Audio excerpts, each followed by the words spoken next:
Hi, it's Jan-Peter, and today we're going to have a look at the Gotek drive, which, as you probably know, is a floppy disk drive emulator sort of thing that takes USB sticks with floppy disk images on it and pretends to be a real disk drive and works, depending on the firmware you have on these, it works for a variety of systems and is a very useful thing to have if you have retro computers of all kinds. And as you can already see here, these are my two Gotek drives. They come in different varieties. The base model just has like a 7-segment display kind of thing and one LED and two little push buttons here. And this also comes with the Cortex firmware, which is a discontinued firmware. As far as I know, I don't know if anybody is still working on it. As far as my research goes, the Cortex firmware is no longer under development. You can still use it and it works fine, but it only works for Amiga disk files, ADF files, for example. So it's pretty limited. If you get one of these, it's pretty inexpensive to get these with the original firmware, which is mostly the Cortex firmware on there, and it works fine for Amigas, but it has some quirks. And there's better firmwares like the HXC firmware or the flash floppy firmware.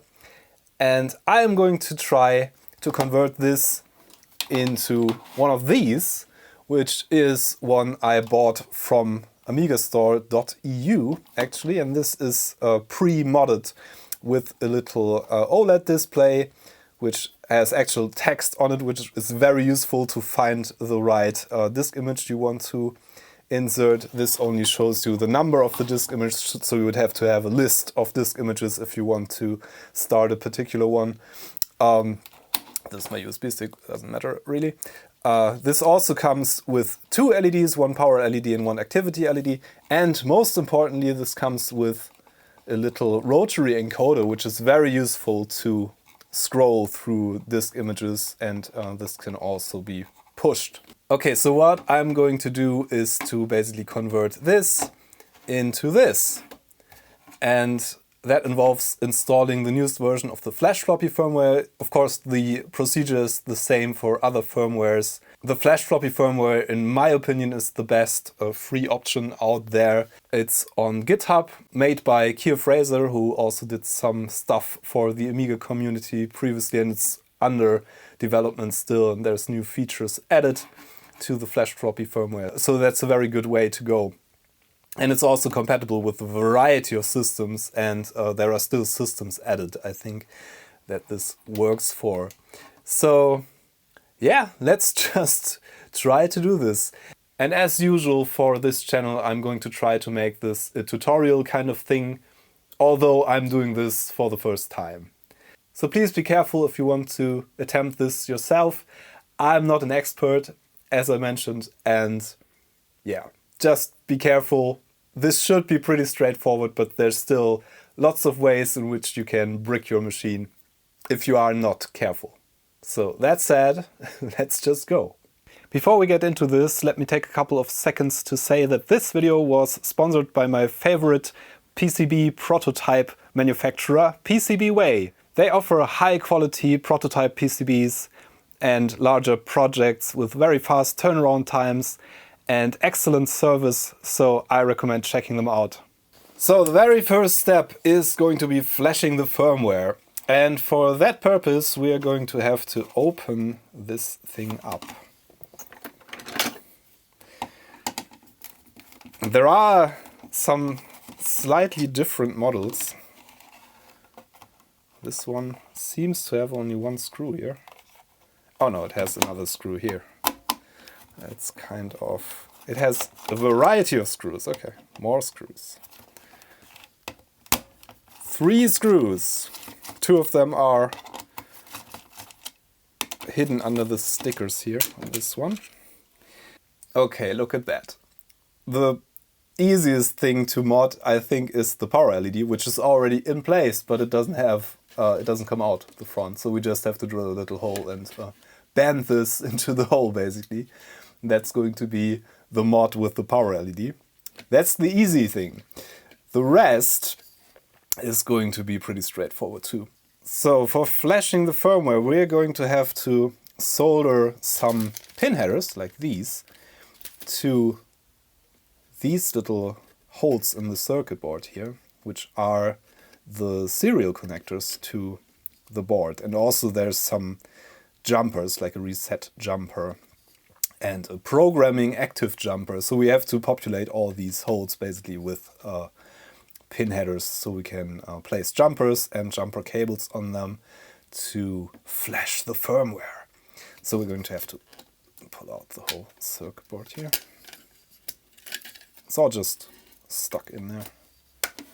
Okay, soldering time.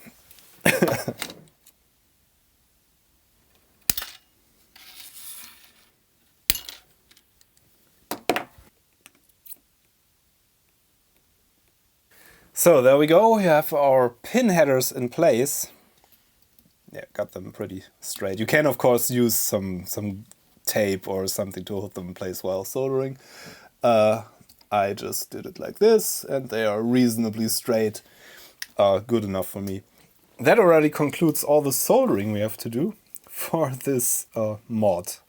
So now to connect the serial port we just soldered the pin headers on to a PC for actually flashing the firmware, we need a USB serial adapter or USB TTL adapter, something like this basically, which just has a ground, 5 volt and RX and TX.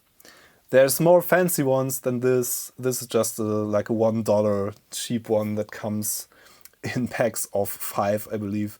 This is sufficient to program something like this. Yeah, basically what we are going to do is to connect the ground and 5 volt to our Gotek power connector here. It's labeled with 5 volts and ground. Don't get those reversed, otherwise you might brick your Gotek.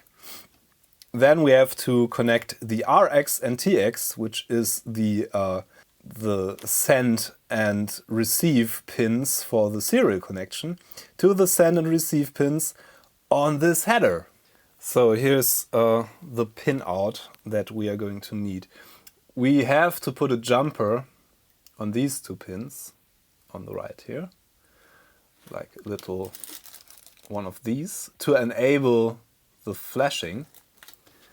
And then, so this is the jumper, the next 2 pins are TX and RX, and we're going to have to connect the RX to the TX and the TX to the RX. And if you connect these 2, it's going to reset the Gotek controller chip, which is this ARM STM32F105. That's a standard small scale ARM processor chip. So that can be programmed. To make the connections, I just bought these Dupont, however you want to pronounce it, jumper cables, which have like these pin header connectors on them. And yeah, you can get these basically everywhere. And we are going to need only a couple of them. Guess we're just going to go with these 4 here. So we have a red one for the plus 5 volt and we have a black one for ground, and the other 2 are going to be RX and TX. And we're going to connect them to the pins on our little serial to USB and our little pin header here. Oh, and obviously the power connector is this one, so we should connect the red to our plus 5 and the black to our ground.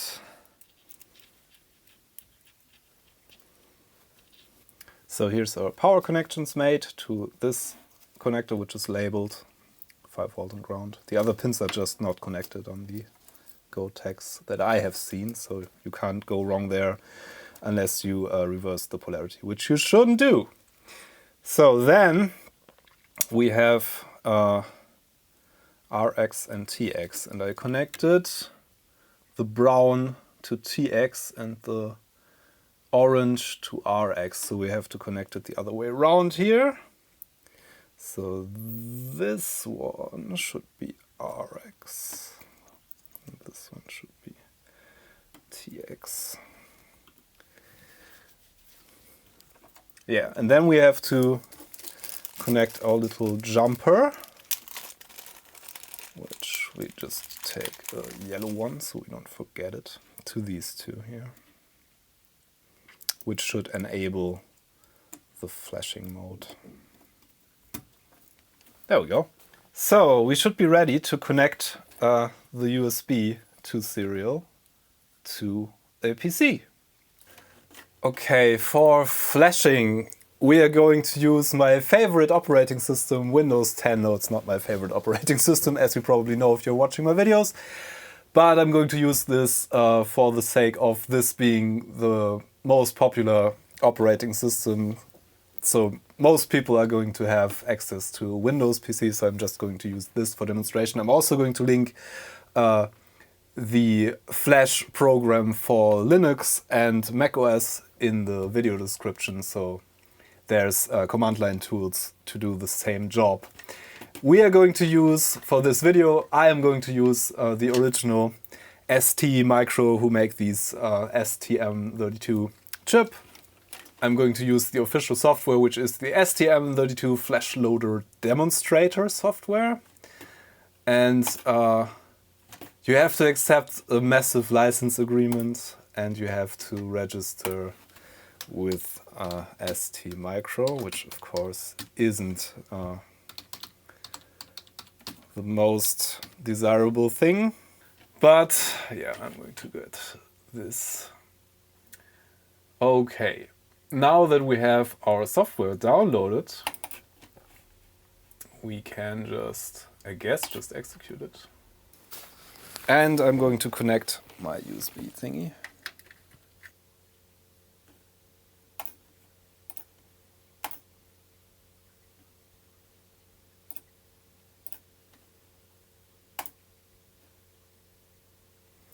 So it tells me to reset the device. And we have to connect the reset pins briefly to do that.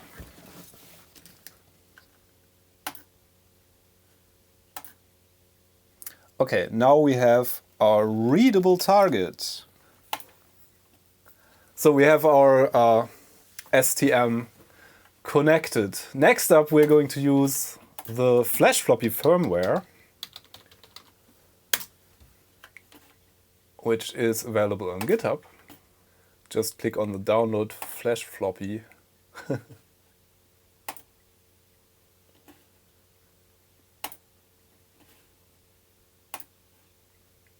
And we have a zip file that we only need the hex file, which is the one that we need here. I'm just going to put this on the desktop. Okay, next we need to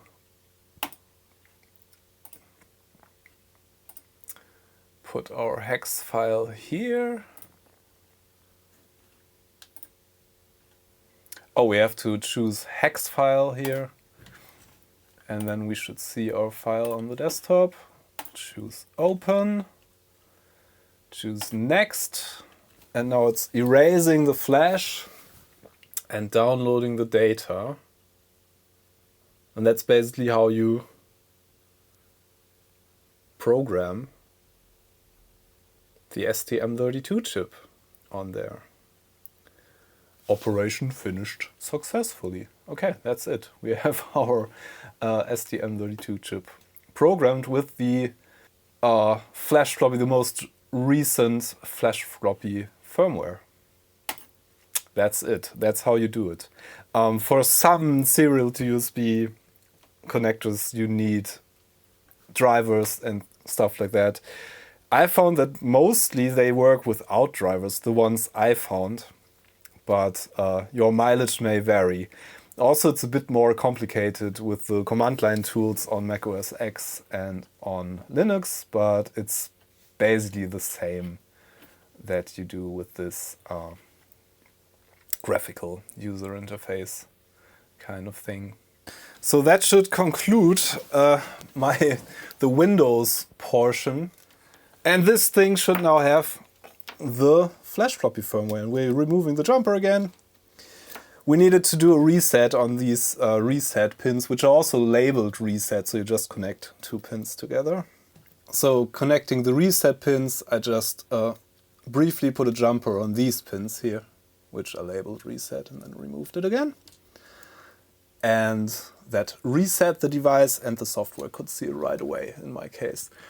Sometimes it doesn't work right away. I've heard different stories, but it seems like my cheapo TTL adapter worked fine with the settings all on the standard setting.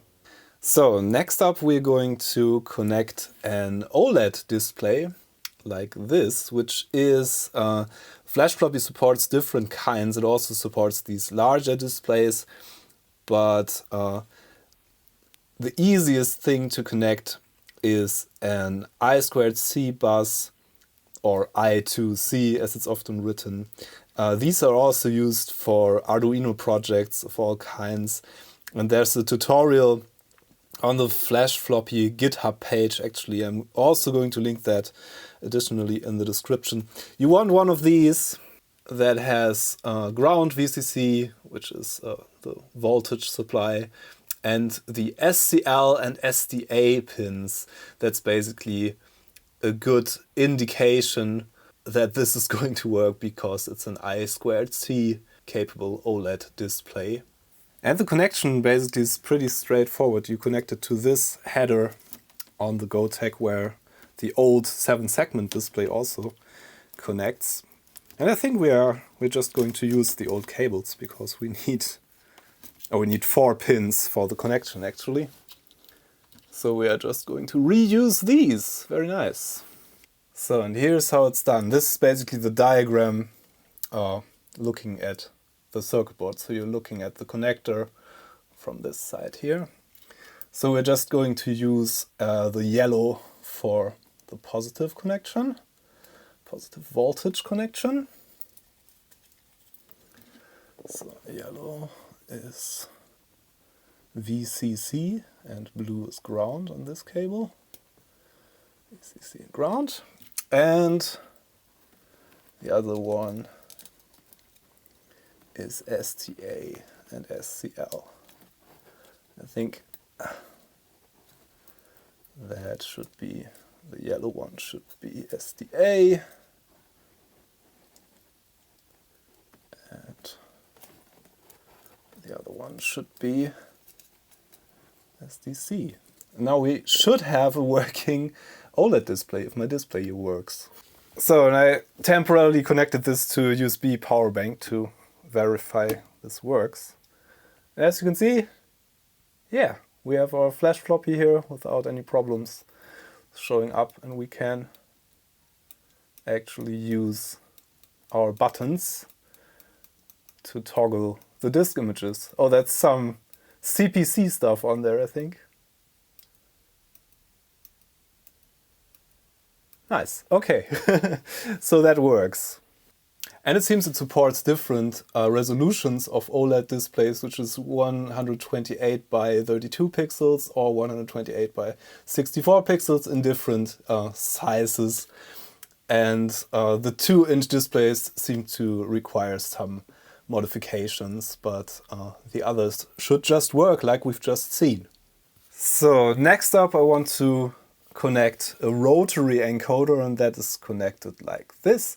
It's just you can use a standard PCB one like this one. So this is a standard rotary encoder that you can also buy for Arduino projects. It also has the push action thing happening here. I bought a little mine. It's a bit large for the job, so it won't fit in the case easily, so I'm probably going to trim the PCB a bit to maybe make it fit. We'll see about that. But this is more of a proof of concept kind of thing, so you can do this yourself in the future. So yeah, this is basically just connected to some pin headers as well, so let's just do that. By the way, that's all laid out in the GitHub wiki as well, so you can just look that up there. So I'm using red and black again for positive and negative. So we have a positive, which is plus on the switch here, and we have a negative, which is ground on the plug here.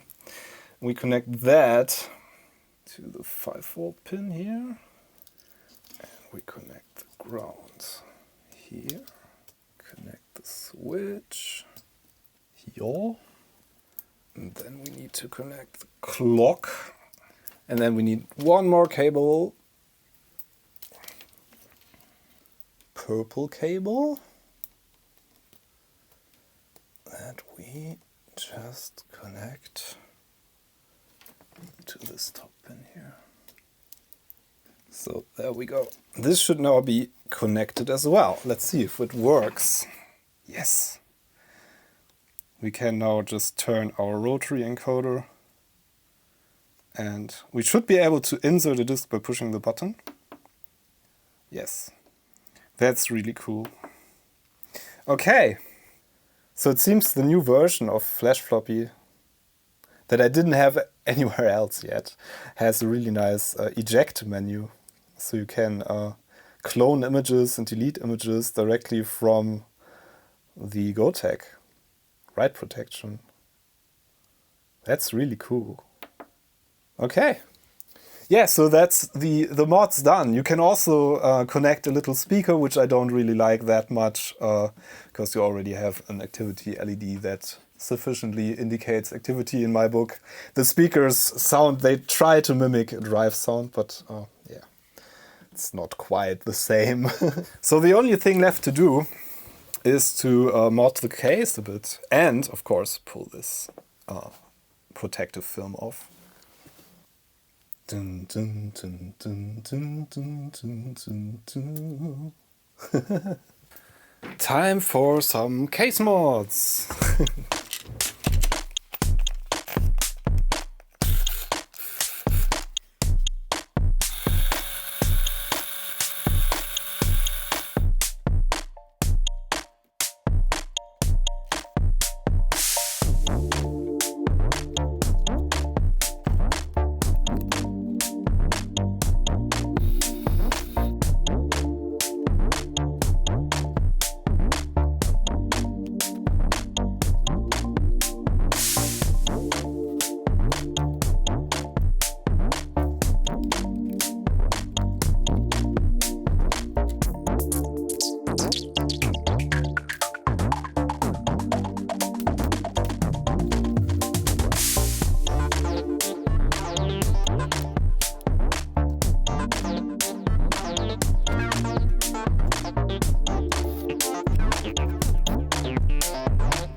So there we go. The rotary encoder didn't fit, so I had to place it on top, which is not a big deal for this build here, because this is just kind of an experiment. But yeah, for other builds, this might not be the ideal solution. You want a smaller rotary encoder. And yeah, otherwise I just cut this out a bit and fit the display with hot glue. I had to cut some case parts to make this fit perfectly. I drilled a hole for the LED, which is just a 3mm LED. That worked fine. Yeah, otherwise this stayed the same. Let's see if it still works. Yeah, so yeah, that's how you can mod a Gotek to be something more useful. And yeah, the Flash Floppy firmware can be updated from USB. There's some extra file for that in the zip archive that we downloaded. You can just insert that and the software is going to update. So once you have it on there, it's no problem to update this. If you have another software on there, you have to flash the drive basically. But yeah, I hope this was an inspiration to maybe do something like this to your Gotek, maybe do it a bit cleaner. I did this as kind of a hack job because I plan on building a whole new front panel for this. This probably is going to end up in my Amiga 2000. So yeah, this is just kind of a hack job. But yeah, as you've seen, the connections, there's no rocket science in this. The connections can all be made with little jumper cables, and you only have to solder on a header if you want to flash these really. So yeah, hope this was informative and entertaining. I hope to see you on my channel sometime again. If you haven't done so, please subscribe if you're interested in retro computing and the likes. And yeah, give it a thumbs up, give it a thumbs down, whatever you like. Comment below. I'm always happy to read your comments. That's it for now. Thanks so much for watching. Thank you for your support. And hopefully see you all soon. I'm Jan Beta. Thanks for watching. See you next time. Bye.